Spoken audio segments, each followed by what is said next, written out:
The prairie stretched like a golden ocean beneath a sky, too wide for sorrow. Evening was folding itself gently over the land, pouring honeyed light across the tall grass. The wind moved in long, thoughtful breaths, brushing the earth the way a mother smooths the hair of a restless child. Far beyond the last fence post, the horizon shimmered in quiet flame, and the sun sank slowly as though reluctant to leave. At the edge of town stood a weathered wooden house, leaning slightly with age but still proud in its solitude. Its porch faced west. Its boards remembered footsteps. Its walls remembered laughter. And tonight, like most nights, a young woman sat in a rocking chair near the railing, her fingers tracing the grain of the wood as if reading a secret written only for her. Her name was Eliza May. Her eyes were open, but they did not hold the sky. They held something deeper. Eliza tilted her face toward the fading warmth and listened. The prairie spoke in layers. The soft hiss of grass bending.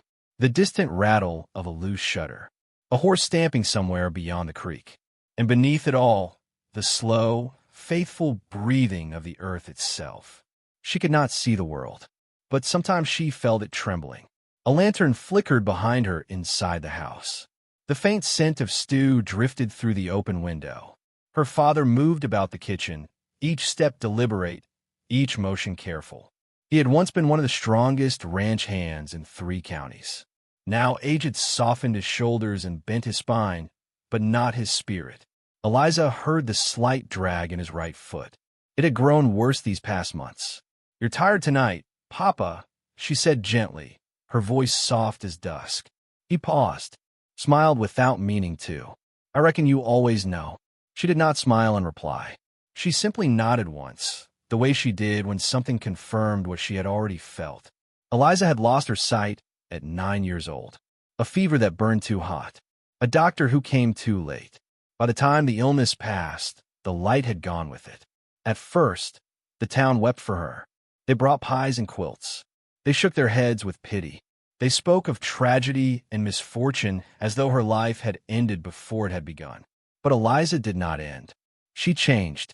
When sight left her, the world grew larger. Sound became shape.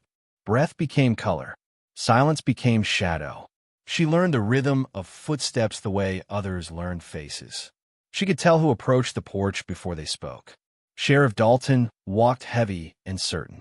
Mrs. Harper shuffled and cleared her throat twice before greeting anyone. The stable boy Jonah always paused at the gate as though deciding whether to come closer. And then there was Caleb Turner. His boots struck the earth with polished confidence. He wore silver spurs that sang faintly when he moved. The town adored him.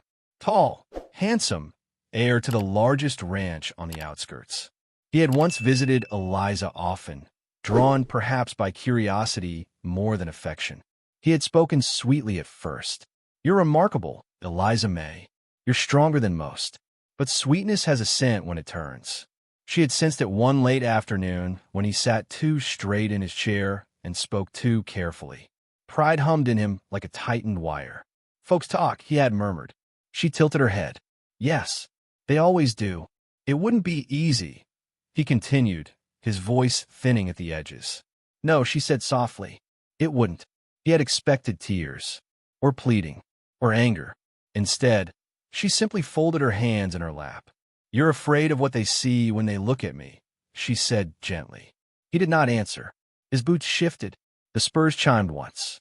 And just like that, he drifted away from her life, choosing the comfort of approval over the courage of care. Eliza did not curse him. She did not resent him. But she understood him. Sometimes blindness belongs to those with eyes. The prairie wind rose slightly as darkness settled. Crickets began their nightly hymn. A horse neighed somewhere beyond the fence, and Eliza leaned forward, listening more closely. Another sound followed. Not the usual rhythm. Not the shuffle of a neighbor or the light trot of a familiar mare. This was slower, measured, weighted, bootsteps approaching from the eastern trail. She stilled. The gate creaked open. A pause. Then 3 firm steps across gravel. Her father opened the screen door. "Evening, stranger." "Evening, sir. I heard you might be needing a hand with fencing." The voice was low, calm, carried no rush. No performance, just steadiness. Eliza felt it like a stone dropped gently into still water. "You must be Thomas Hale," she said from the porch. There was a brief silence, a shift in breath. "Yes, ma'am." He did not sound startled, that she knew. Most men did. "You walk like someone who's traveled far," she added. He gave the smallest exhale that might have been a laugh. "I suppose I have." Thomas Hale had arrived in town that morning, riding a dust-covered bay gelding. No grand entrance, no loud greeting, just a man and his horse, both carrying miles in their bones. His hat was worn at the brim, his coat stitched at the elbow. His eyes held a quiet watchfulness, as though measuring the world carefully before trusting it. He spent the afternoon repairing a broken fence along the south pasture, worked without complaint, without boasting. Eliza listened to the rhythm of his hammer long before she heard his voice. Steady, patient, no wasted motion. Now he stood at the edge of the porch, hat in hand. "Your daughter's got sharp ears," he said to her father. "She's got sharper sense than most," her father replied. Thomas stepped closer, but not too close. The boards creaked under his weight. Eliza felt the shift in air, the subtle warmth of another presence. But there was no pity in him, no awkward pause, no exaggerated gentleness, just a man standing where he stood. "You mind if I sit, Miss Eliza?" "You don't have to ask," she said. He lowered himself into the chair beside hers. Not touching, not crowding. The sky deepened into indigo. The first stars pricked through unseen. Fireflies began their quiet dance across the grass. "What does it look like tonight?" she asked after a while. He considered before answering, like the skies remembering something it almost forgot. She tilted her head slightly, absorbing the image. And the clouds. Thin, like stretched cotton, barely holding on. She smiled then. Small, genuine. They sat without speaking for a long time. Silence between some people feels heavy. Between them, it felt like trust waiting to bloom. Inside, her father cleared his throat and retreated to bed. The lantern dimmed. The prairie grew darker. Thomas finally rose. "I'll be back at first light to finish that fence." "I know," she replied. He hesitated. "How?" She turned her face toward him. "Because your footsteps don't wander." He said nothing more. The gate closed softly behind him. Eliza remained on the porch long after he left. The wind shifted again, carried something new this time. Not fear, not sorrow, something heavier, something hidden. She placed her palm flat against the wooden railing, as though feeling for a pulse beneath it. "There is something wrong in this town," she whispered to the empty fields. "Something no one sees." A barn door creaked in the distance. A horse shifted nervously. And somewhere beyond the quiet houses and sleeping lanterns, a secret exhaled into the night. Eliza lifted her face toward the unseen stars. "I can't see," she murmured, "but I know." And the prairie wind answered her like a promise. Morning arrived softly, as though careful not to disturb what the night had been thinking. The prairie shimmered under a pale wash of gold. Dew clung to the tall grass, and somewhere beyond the creek a meadowlark began its patient song. Eliza May sat on the porch steps, hands resting lightly in her lap, face lifted to the warmth she could not see but always recognized. The air felt different, tighter, as if the land itself were holding its breath. Thomas Hale's boots sounded on the eastern trail just after sunrise. Steady, unhurried, gravel shifted beneath his weight in the same rhythm as yesterday. No hesitation, no swagger, just presence. "You're early," she said gently. "Fence won't mend itself," he replied. There was a faint smile in his voice. Not bright, not boastful, simply there. Her father joined him in the pasture, their hammers rising and falling in quiet cooperation. Eliza listened to the pattern. Wood against nail, nail against wood. The small grunt of effort, the brush of denim against splintered posts. But beneath those ordinary sounds lay something else. A horse moving too quickly behind the far barn. A gate opening where none should be. And voices carried thinly on the wind. She tilted her head. "Thomas," she called softly. The hammering stopped. "Yes, ma'am. There's a second horse behind the south barn. It doesn't belong to us." A pause. Her father spoke first.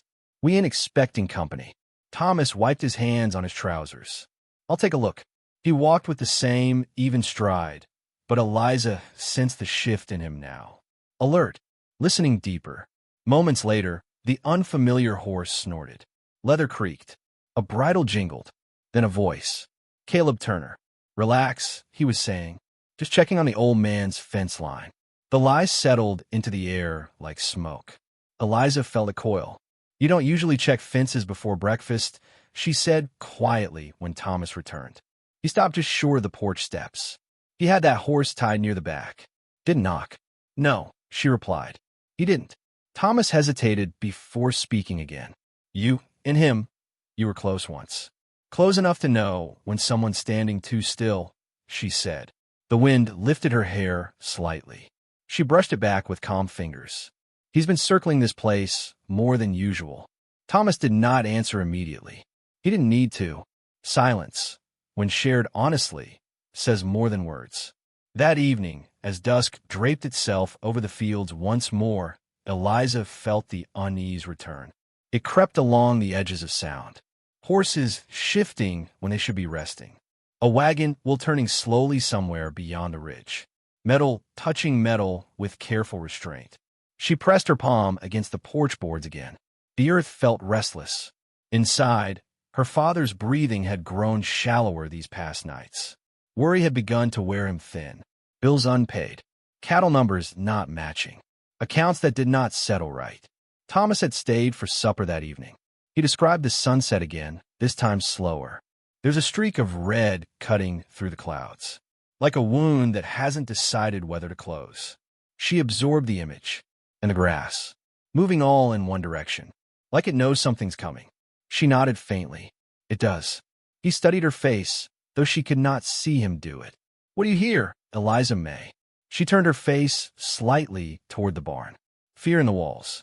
The words landed softly, but carried weight. Later that night, long after lanterns were dimmed, she remained awake. The prairie had quieted, but not entirely. A whisper of movement brushed the air. Footsteps. More than one.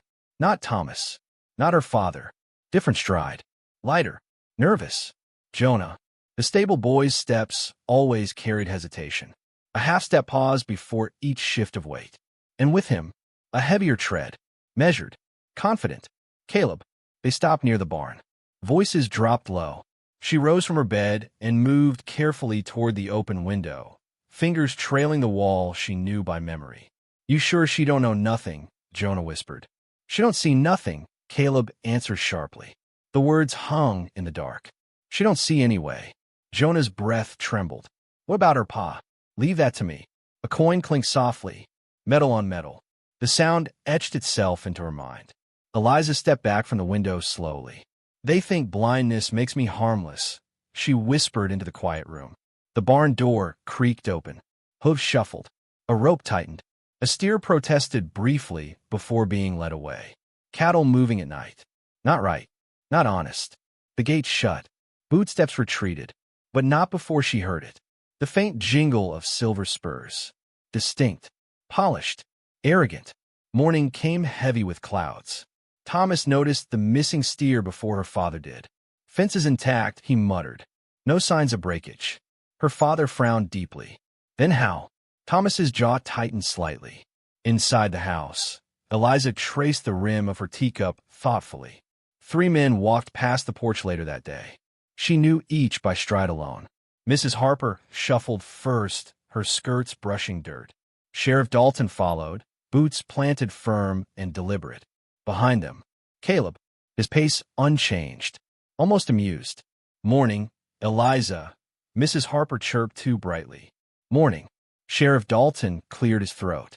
We've had reports of cattle disappearing across town. Her father stiffened beside her. Ours too, he admitted quietly. Caleb exhaled as though inconvenienced. Strange how it keeps happening to smaller ranches, he remarked. Eliza felt the shape of his smirk, though she could not see it. Strange, she agreed. The sheriff shifted his weight. We'll keep watch. They moved on, but not before Caleb lingered half a breath too long. You always did have a sharp ear, Eliza, he murmured low enough for only her to hear. She faced him calmly. and you always did underestimate it. He stepped away. That evening, storm clouds gathered low and swollen over the prairie. The wind changed direction abruptly. It carried the metallic scent of rain and something else beneath it. Oil. Lantern oil. On fabric. She inhaled again. Yes, the same scent from last night. It clung faintly to Caleb whenever he visited the barn after dark. Thomas approached the porch just as the first thunder rolled. "You feel that?" he asked quietly. "The storm." "Not just the storm." She nodded. "Truth is louder than lies." He studied her carefully. "You heard something last night." She did not answer immediately. Only the wind filled the silence between them. "They said I don't see anyway." The words trembled, but not from weakness. From clarity. Thomas's voice lowered. "What else?" "A rope tightening. A steer resisting. Coins. Silver spurs." Thunder cracked closer now. Thomas's breath slowed. He did not rush her, did not question her sanity, did not dismiss her knowing. He simply listened. And in that listening, something sacred formed between them. "If what you're hearing is true," he said gently, "then someone's trying to ruin your father." She felt the truth of that settle. "And they think I won't matter." Lightning split the sky unseen. Rain began to fall in long, slanted lines across the prairie. Thomas stepped closer, but still did not touch her. "Sometimes the quiet ones matter most," he said. Her hand trembled slightly before steadying. The storm broke open then, drenching the fields, washing dust from wood and earth alike. But storms do not only cleanse. Sometimes they reveal. As rain hammered the roof and wind rattled the shutters, Eliza closed her eyes, not in darkness, but in focus. Bootsteps, coins, oil, spurs, patterns forming. And beneath the thunder, beneath the downpour, beneath the trembling night, a secret growing louder. The prairie bent beneath the storm. And somewhere beyond the fence line, truth waited for morning. The storm did not pass quickly. It lingered over the prairie as if the sky itself were reluctant to let go of what it had begun. By morning, the land smelled washed and raw. Wet earth, broken twigs, grass pressed low beneath the weight of rain. The world felt newly exposed, as though something hidden had been rinsed to the surface. Eliza May stood beneath the porch awning, listening to the quiet that follows a storm. It is a different kind of silence. Not empty, not calm, but alert. Thomas Hale was already in the yard, checking the fence line again. His boots moved slower today, not from weariness, from thought. He had not slept much. Neither had she. "You're carrying something heavy," she said softly as he approached. He stopped in front of her. "Am I?" "Yes." "The air around you is tighter." A faint breath left him. Not quite a laugh. "You always did hear more than most." She tilted her face toward him. "You don't believe I imagined it?" "No," he answered without hesitation. And in that single word, something shifted inside her. Something warm. Something steady. He did not treat her knowing as fragile fantasy. He did not brush it aside to protect her feelings. He believed her because he trusted her. That kind of trust is rare. They sat together on the porch steps. The damp would cool beneath them. After a long silence, Thomas spoke. "I had a brother once." His voice carried no drama, no demand for sympathy, just memory. She turned her face toward him, listening the way only she could. "We ran cattle together down in New Mexico. Trusted the wrong men. Thought a handshake meant something." He paused. It didn't. The wind moved softly through the grass. They framed him for theft. Said he'd been skimming stock. Sheriff believed the louder voice. Her fingers tightened slightly against the fabric of her skirt. What happened? Thomas swallowed once. He couldn't live with the shame, even though it wasn't his to carry. The words fell gently, but their weight lingered between them. "I stayed quiet too long," he continued. "Thought truth would rise on its own. It didn't." Eliza reached for him then, not blindly, intentionally. Her fingers found his sleeve, then his hand. "Your heart sounds steady," she whispered. He looked down at her hand, resting over his. "It didn't used to." They sat like that for a long time. Two wounded souls learning the shape of trust without needing to name it. The prairie hummed softly around them. Later that afternoon, Thomas rode into town. He said little about it before leaving, but Eliza felt the change in him. Purpose now. Direction. She remained behind, listening. The barn was quiet. Too quiet. Near sunset, she heard Jonah's steps approach the house. Hesitant. Uneven. He paused at the gate. "Jonah," she called gently.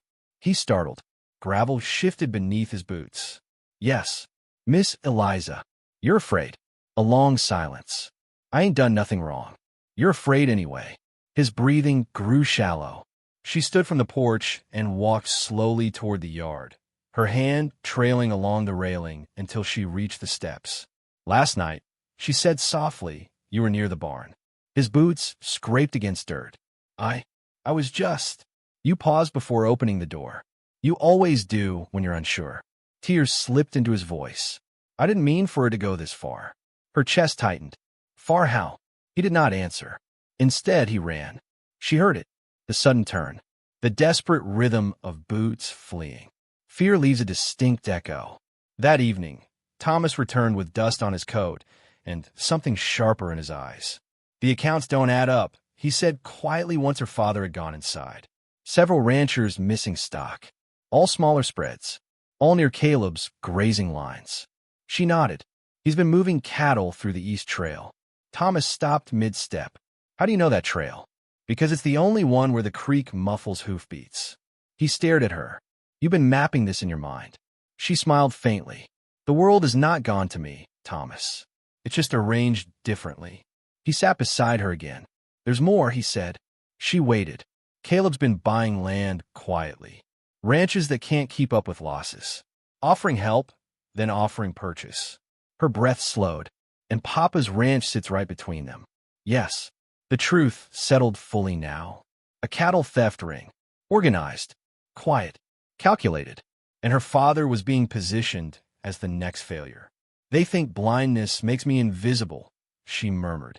Thomas's voice softened. "It makes you the one who hears what others miss." Night fell slowly. This time, Eliza did not go to bed. She sat by the open window, waiting. Wind brushed through the curtains. Then, boot steps. 2 sets. One hesitant, one confident. She closed her eyes and let the sounds build.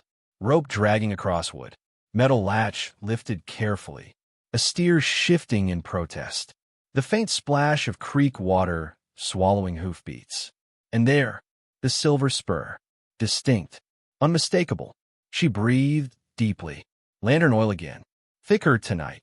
They were working faster now. Bolder. She counted steps. Measured distance. Felt the rhythm. Every sound etched into memory like ink on parchment. By dawn, she knew. Not guessed. Knew. When Thomas arrived at first light, she was already on the porch, pale but steady. "It's tonight," she said before he spoke. "What is?" "He's moving a larger group. Through the East Creek Trail. He thinks the storm softened tracks enough to hide it." Thomas's jaw tightened. "How many?"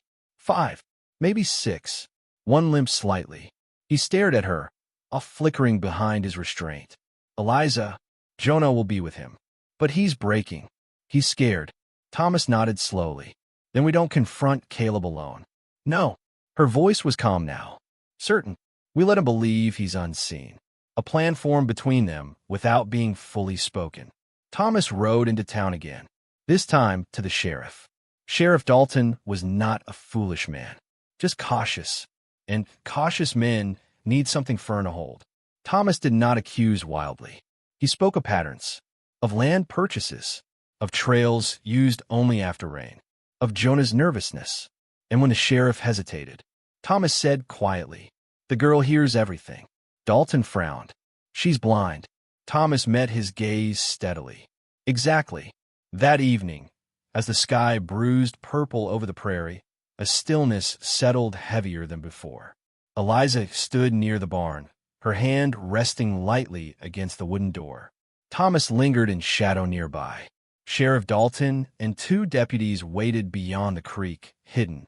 Hoofbeats approached. More than before. Caleb's voice carried low instructions. "Move quick." Ropes tightened. Cattle shifted. And then, Eliza stepped forward into the open yard. "I can't see," she called calmly into the dark. The movement stopped. "But I know." Silence fell like a struck bell. Caleb's boots shifted. "Go inside," Eliza, he said sharply. You're wearing the same spurs you wore the night you said I didn't see anyway. His breath caught. The lantern oil is stronger tonight. You spilled some on your coat. Thomas stepped forward then. Deputies emerged from shadow beyond the creek. Jonah dropped the rope. Caleb's confidence cracked. This ain't proof, he snapped. Sheriff Dalton's voice rang firm. It's enough. The wind rose slightly. Not violent, just certain. And for the first time since the storm began days ago, the prairie exhaled.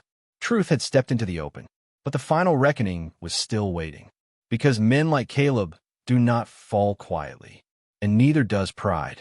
The night held its breath, and somewhere between dust and silence, justice began to take shape. The town gathered beneath a sky the color of faded denim. Word travels fast across prairie land, faster than wind, faster than truth sometimes.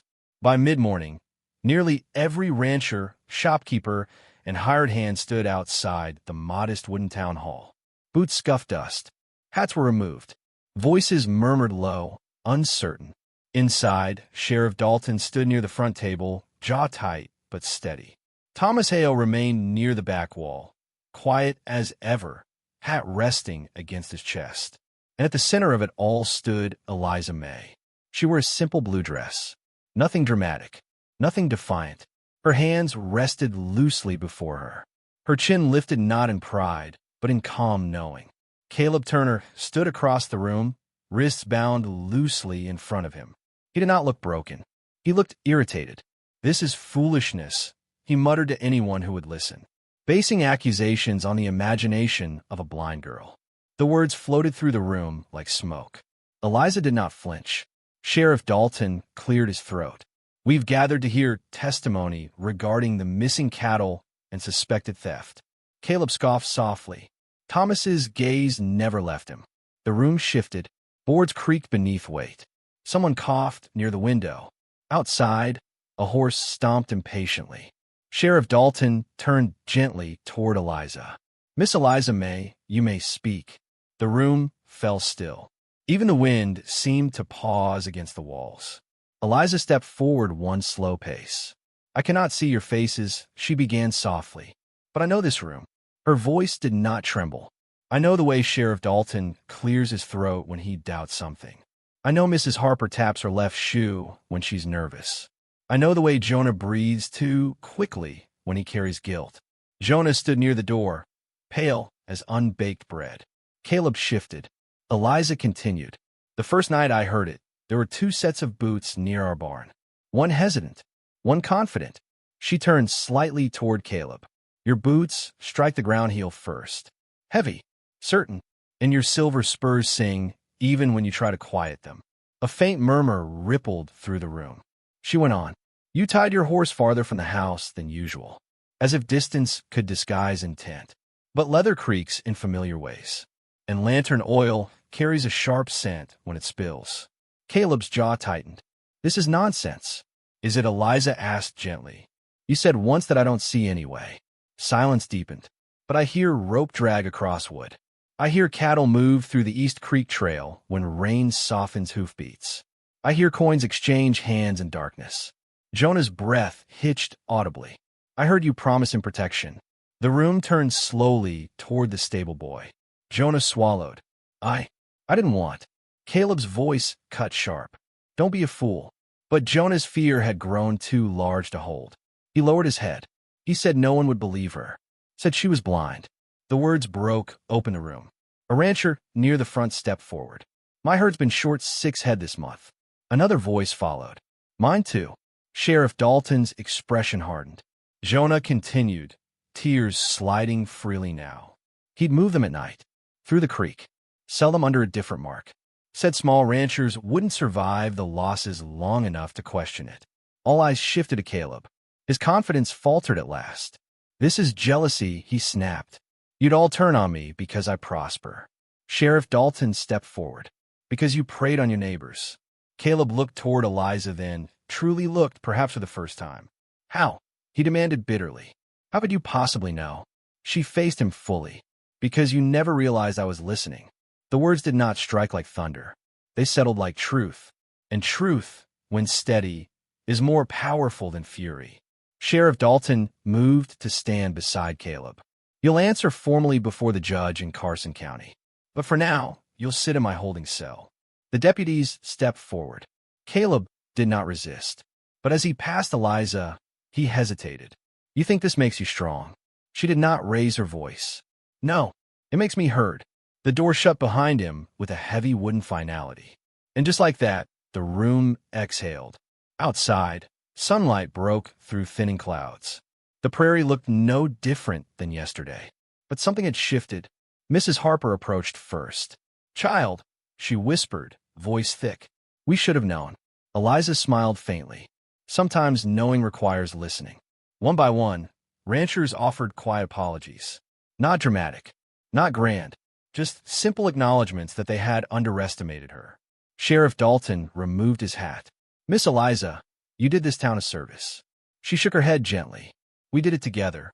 Thomas stood at the edge of the room still, watching her not with pride alone, but with something deeper. Respect. Later that afternoon, back at the house on the edge of town, the fence stood repaired. The barn doors rested open.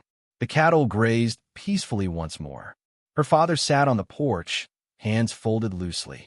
I reckon I raised a remarkable woman, he said quietly. You raised someone who listens, she replied. Thomas approached from the yard. He moved slower now, not cautious, thoughtful. The storm's past, he said. For now, she answered. He stepped closer.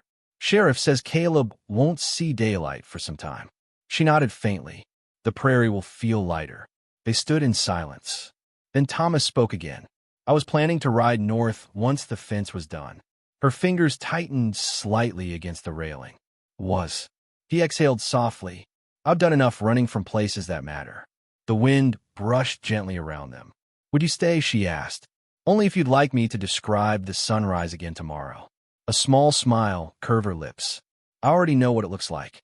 He stepped closer, close enough that warmth mingled between them. Then I'll stay anyway. Weeks passed.